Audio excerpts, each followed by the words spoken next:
Pour la première fois depuis Paris 2004, un Masters 1000 se disputera sans le moindre membre du Big Three. Pas de doute, ce tournoi de Miami s'annonce plus open que jamais. Analyse du tirage au sort, jingle. Tu es nouveau sur cette chaîne ? Pour ne rien manquer de l'actualité tennis, abonne-toi et active les notifications en cliquant sur la petite cloche. Le contenu te plaît ? Fais-le nous savoir en mettant un pouce bleu. De plus, si tu souhaites prolonger l'échange, tu peux nous suivre sur tous nos réseaux sociaux et rejoindre notre Discord. En plus de Djokovic, Nadal et Federer, nous pouvons rajouter les forfaits notables de Thiem, Berrettini, Monfils, Carreno Busta, Wawrinka ou encore Kyrgios. Personnellement, je peux comprendre tous ces désistements. Inutile de faire un voyage aux US pour seulement un tournoi, d'autant plus quand on rajoute à cela la situation actuelle avec cette crise sanitaire. Et certains joueurs ont clairement affiché leur objectif, que ce soit Nadal et Thiem pour la terre battue, Federer pour le gazon avec Wimbledon ou encore Nick Kyrgios. Son principal objectif doit être sans doute la Laver Cup. Miami, parlons-en. Si on s'intéresse aux conditions de jeu, il s'agit d'un dur lent dans un climat floridien très humide, ce qui fait que la balle va traverser l'air moins rapidement, elle va se mourir avec l'impact sur le sol, tout l'inverse finalement des conditions secs qu'il peut y avoir à Indian Wells où la balle va traverser plus rapidement l'air et elle va énormément gicler au rebond. Ça favorise les joueurs qui ont besoin de temps et typiquement, je pense que c'est une surface qui ne se prête pas au jeu de Daniil Medvedev. On se retrouve sur notre site internet, le site du jeu 100% tennis de pronostic, la World Tennis League. D'ailleurs, je t'invite à aller t'inscrire si ce n'est pas fait. Les règles sont très simples. Chaque semaine, tu choisis un tournoi, un joueur et tu engranges autant de points que le joueur sélectionné dans le tournoi en question. Mais attention, tu ne peux utiliser ce joueur qu'une seule fois dans l'année. Et à la fin, les meilleurs au classement gagnent des lots, que ce soit des t-shirts, tennis légende par exemple. Donc là, on se retrouve pour le tirage de Miami avec la partie haute, celle de Daniil Medvedev, tête de série numéro 1, qui sera avec Opelka, Evans, Lajovic, Auger-Aliassime, Isner, Struff et Bautista Agut. C'est vrai que le Russe peut avoir quelques difficultés sur une surface un peu plus lente. Lui qui préfère des surfaces rapides avec un rebond bas. Il aura une entrée en matière plutôt tranquille contre Querrey ou Lou. Ça pourrait se compliquer derrière avec potentiellement un Popyrin ou un Opelka. Opelka qui peut être très dangereux, d'autant plus chez lui, même si Daniil Medvedev est un excellent relanceur. Derrière, je vois bien un Evans ou Tiafoe pour le défier en huitième de finale. Evans qui pourrait énormément le gêner avec son slice côté revers. Et Tiafoe qui peut aimer cette surface à Miami, qui aura un peu plus de temps pour sa préparation longue côté coup droit. Mais je pense que Daniil Medvedev peut se hisser en quart de finale. En quart de finale, l'attend un sacré défi. Ça sera sans doute Bautista Agut, même s'il aura un premier tour piège contre Andy Murray, qui a déjà gagné dans ce tournoi floridien, ou Harris, qui était en finale à Dubaï, le Sudaf qui a un énorme service, qui peine un petit peu du fond de cours, mais qui a tout à progresser. Sa gestuelle vraiment est très propre, ça tombe très bien au service, mais je vois Bautista Agut sortir vraiment de cette partie-là. Il a du Auger-Aliassime, il a du Isner, mais voilà, Isner n'est plus que l'ombre de lui-même et je vois vraiment Bautista Agut s'imposer contre le Canadien. Il joue généralement bien à Miami. Il y a 2 ans, il avait triomphé de Novak Djokovic. Donc à quart de finale, Medvedev contre Bautista Agut. Je rappelle que l'Espagnol mène 2-0 dans ses affrontements contre le Russe. Le dernier en date à Cincinnati en 2020.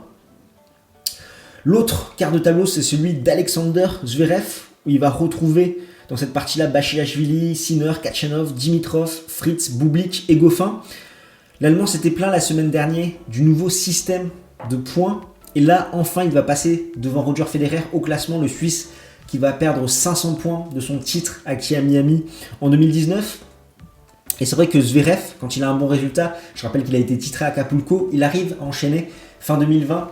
Il s'impose coup sur coup dans les 2 tournois de Cologne. Derrière, il fait finale à Paris-Bercy. Donc je pense que ce résultat va lui faire du bien, d'autant plus après cette finale un petit peu décousue, où quand même il gagne en 2-7 contre Stefanos Tsitsipas, un joueur qui ne lui réussit pas énormément. Il était mené 5-1 dans ses affrontements contre le Grec et il est passé à 1 point dans le premier set, d'être également mené 5-1. Donc finalement il s'impose en 2-7, même s'il a eu des hauts et des bas, avec pas mal de doubles fautes. Je pense que pour la confiance, c'est énorme pour lui, d'autant plus qu'il était en finale à Miami en 2018.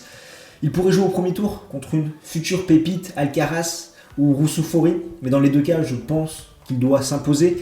Derrière, pourquoi pas du Basilashvili qui a retrouvé des couleurs après avoir gagné contre Roger Federer à Doha. Le Géorgien qui est un joueur un petit peu sous-coté. Avec son énorme revers, il détruit littéralement la balle. Il aime plutôt les surfaces assez rapides et il n'est pas gage de régularité. Donc je vois l'Allemand s'imposer. En huitième de finale, ça peut être Khachanov ou Yannick Sinner. Les deux joueurs peuvent apprécier ces conditions un petit peu plus lentes, notamment le Russe qui aura le temps pour faire sa préparation côté coup droit. Mais je vois quand même Alexander Zverev aller en quart de finale. Et en quart de finale, ça pourrait être Goffin, qui est la tête de série qu'on attend pour ce quart de finale, même si le Belge n'est pas en très grande forme, ou pourquoi pas un Tyler Fritz, qui joue plutôt bien en ce début d'année, ou un Grigor Dimitrov. Donc là, une partie assez ouverte. Et je vois quand même l'Allemand en sortir pour aller défier en demi-finale Bautista Agut ou Daniil Medvedev. J'ai du mal vraiment à voir l'un des deux se démarquer, mais pourquoi pas la logique respectée avec un Medvedev contre Alexander Zverev. Dans le troisième quart de tableau, on retrouve Andrei Rublev, Schwartzmann, Manarino, Karatsev, Fognini, Garin, Per et Fucsovics. Donc Schwartzmann qui peut bien jouer dans ces conditions humides. Il n'a pas réussi la transition terre battue dure la semaine dernière à Acapulco, mais il peut faire de bons résultats là-bas avec cette humidité.